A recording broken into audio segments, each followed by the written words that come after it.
Thank you, Robert. Special shout out to our business leaders as well, but this is also a treat for me to be with my House delegation.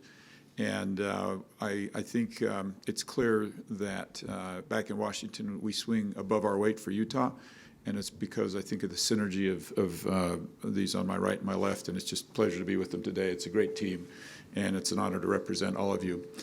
Well, as mentioned, I represent Utah's 3rd congressional district, and I know that doesn't mean much to most of you, but think about the eastern part of the state, from Flaming Gorge down to Bears Ears, the Four Corners part of our state. If you take out a little bit of Utah County and Salt Lake County that I have as well, 90% of that land is owned by the federal government, over 90%.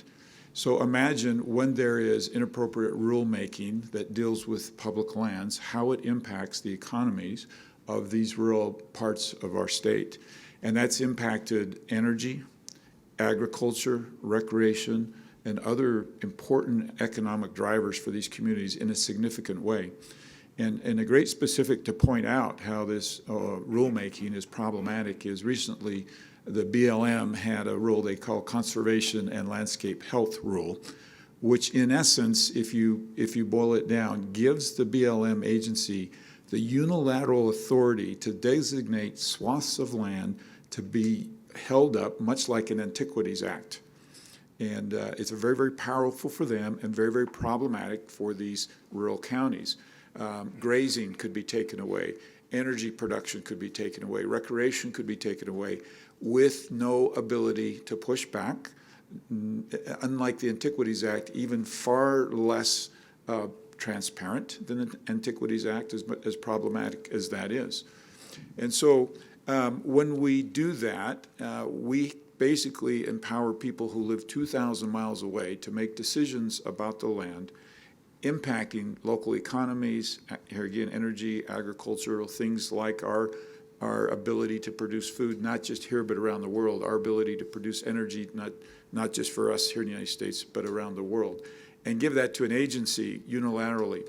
This agency, despite receiving a letter from me and 13 of my colleagues on the Natural Resources Committee asking them to hold a hearing in Utah on this rule, declined to even have a hearing in Utah where we're more impacted than anybody else by this rule.